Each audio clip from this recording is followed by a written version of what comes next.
लेकिन इसी बीच हमारे साथ तो प्रियंका पासवान जी भी जुड़ चुके हैं, दलित चिंतक हैं, वो भी हमारे साथ इस चर्चा में शामिल हो चुकी हैं। प्रियंका जी, बहुत स्वागत आपका जनतंत्र टीवी पर। लेकिन ये जो बहस चल रही है, ये जो मुद्दा है, और इसको बार बार हवा देने की कोशिश समाजवादी पार्टी कर रही है। अभी अखिलेश यादव ने हाल ही में कह दिया है कि भाई हमें स्पष्टीकरण दीजिए, क्लैरिफाई कीजिए कि क्या है रामचरितमानस, क्या है शूद्र, सीएम हमें जरा बताएं क्या चल रहा है।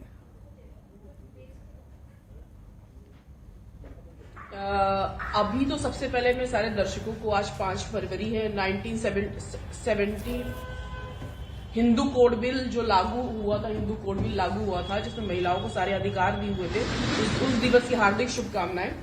और जो रामचरितमानस में सारी चीजें लिखी हुई थी कि हिंदू ये शूद्र, स्त्री, पशु, नारी सब ताड़न के अधिकारी, जो कि अभी ही इसको गीता प्रेस ने इसको चेंज किया है और अब उसमें कह दिया कि शिक्षा के अधिकारी हैं। चलिए इस चीज का मैं इस चीज का मैं स्वागत करती हूँ। चलिए गीता प्रेस ने ये चीजें अपनी गलती स्वीकारी है, लेकिन गलती स्वीकारी है गीता प्रेस ने, लेकिन जो बाकी जो लोग ये हिंदू राष्ट्र बनाने की भी जो बात कर रहे हैं, तो मेरा सिर्फ यही उनसे कहना है कि आखिर जब 1950 में जब हमारा संविधान लागू हुआ, उसके पहले हिंदू राष्ट्र ही था, तो उस राष्ट्र में, हिंदू राष्ट्र में ही जो अछूत और शूद्र थे, संवैधानिक नाम है इनका SC, ST, OBC, और महिलाओं, इनकी क्या स्थिति थी, महिलाओं की क्या स्थिति थी, किस स्थिति में थे। तो आखिर जो ये लोग सारे के सारे लोग बिल्कुल रामचरितमानस पे तुल गए हैं, तो आखिर जब उनके लिए गलत चीजें बोली गई हैं, तो अब अगर विरोध जताने के इतने ज्यादा उनके अंदर ताकत आ चुकी है कि कुछ एटलीस्ट बोल सकते हैं, अपने इज्जत के लिए बोल सकते हैं। जब नहीं बोल सकते थे तो नहीं बोल सकते थे, लेकिन अगर आप बोल रहे हैं कि ठीक है इस चीज का हमें मतलब बताओ, तो पूछने में मुझे नहीं लगता कि इसमें कोई गलती कर रहे हैं। इस चीज का अगर उन्हें लगता है कि सनातन धर्म का सीधा अर्थ है ब्राह्मण। अरे लेकिन प्रियंका जी देखिए, ये तो धार्मिक ग्रंथ है, डिबेट में धार्मिक ग्रंथों को अभी तो नहीं लिखा गया, वो तो बहुत पुराने लिखे गए हैं, लेकिन अचानक से ये ऊंच नीच, जाति के आधार पर बांटने की कोशिश, समाज को अपने राजनीतिक फायदे के लिए। नहीं, देखिए, ये अचानक से चीजें ये नहीं है।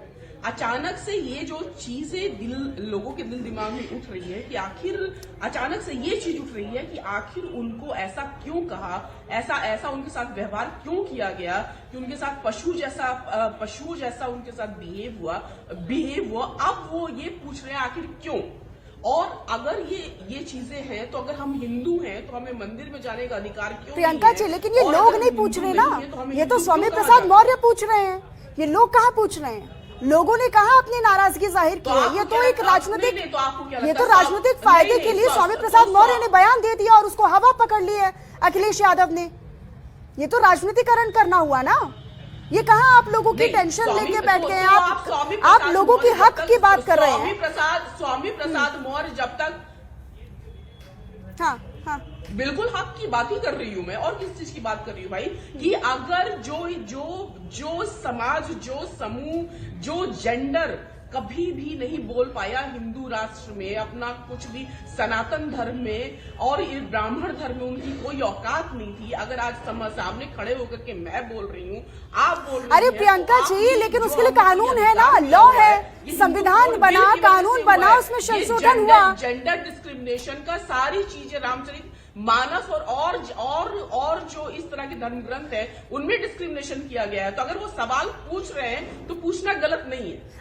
जी, देखिए, ये लोग बोल रहे हैं अखिलेश राजनीति कर रहे हैं कि अब वो उनको वोट के लिए राजनीति कर रहे हैं। ठीक है, राजनीति कर रहे हैं भाई, आप लोग ने भी काफी ज्यादा राजनीति की है। यहाँ पे जब मेस्ट्रॉल सिस्टम सारा चीजें खत्म करके अब मेस्ट्रॉल सिस्टम जानते हैं आप लोग? मेस्ट्रॉल सिस्टम जब होता था तो उसमें कुछ टाइम के लिए जो भर्ती किया जाता था, कुछ दिनों के लिए, तो वो चीजें भर्तियां खत्म करके अब संविदा प्रणाली ला दी है, हर क्षेत्र में कॉन्ट्रैक्ट बेसिस पे कर दिए हैं, और जो वंचित लोग हैं उन लोगों को निकाल के आर्थिक स्थिति उनकी खराब कर दी है। हाँ, अखिलेश राजनीति कर रहे हैं, ठीक है, उनको करनी भी चाहिए राजनीति। रीजन ये है कि इतनी बड़ी आबादी अगर बैठी हुई है और उनके हाथ में कुछ नहीं है, जुडिशरी में पूरे ब्राह्मण भरे हुए हैं, अपर कास्ट के लोग भरे हुए हैं, सेक्रेटरी लेवल पे भरे हुए हैं, जितने भी सेक्रेटरी लेवल पे सब लोग भरे हुए हैं, हाँ है वहां पे।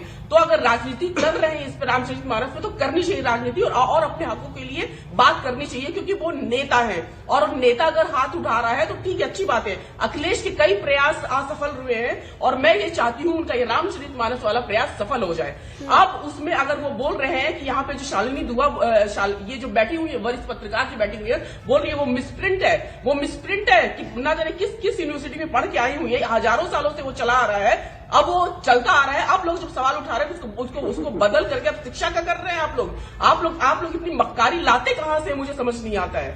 इतनी मक्कारी आप लोग लाते कहां से? और ये जो भाजपा से पूछ रहे अखिलेश जी कि ठीक है कि हमको हमें जवाब दे, तो वहां पे करनी सेना, बजरंग दल, ना जाने कितनी सेनाएं बना के बैठे हुए और बोलते हैं वो आरएसएस का पार्ट नहीं है। ये आप लोग मक्कारी कर रहे हैं और अखिलेश अगर राजनीति कर रहे हैं तो वो गड़बड़ है। ठीक है, हम भी राजनीति कर रहे हैं, हमें अपनी पूरी कम्युनिटी का वोट चाहिए, इसीलिए हम राजनीति कर रहे हैं। ठीक है प्रियंका जी, आप इसीलिए हम को राजनीति करनी चाहिए। अब राजनीति करेंगे, SC ST OBC अगर लामबंद हो जाता है ना तो ये सनातनी ब्राह्मण। अच्छा प्रियंका जी, मुझे एक बात समझाइएगा कि हमारे देश में संविधान है, कानून है। अच्छा ठीक है, नहीं संविधान है, कानून है, एक मिनट सुन भी लीजिए ना। बोल रही है व्हाट्सएप यूनिवर्सिटी से पढ़ के आ रही है। अच्छा एक मिनट सुन लीजिए। हाँ नेहा जी, मैं आपको पूरा मौका दूंगी, एक मिनट मेरी बात सुन लीजिए। प्रियंका अरे नफरत हजारों सालों से औरतों को भी नफरत होनी चाहिए। अगर संविधान में औरतों को जगह मिली है। अरे आप ये कह रही है कि समाजवादी पार्टी इस पर राजनीति कर रही है और उनका ये प्रयोग सफल होना चाहिए, तो मुझे बहुत दुख के साथ ही कहना पड़ेगा प्रियंका जी। अरे प्रियंका जी सुन लीजिए ना, सुन लीजिए प्रियंका जी, सुन लीजिए।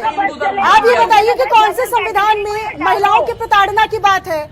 देश में कानून है, लॉ है, आपके कौन से कानून को बदला नहीं गया? संविधान ये लोग करते हैं। कौन सा संविधान ये लोग अरे प्रियंका जी, आप ये बताइए कि देश के कानून में, अरे जब दिक्कत हुई है देश के कानून में बदलाव हुआ है।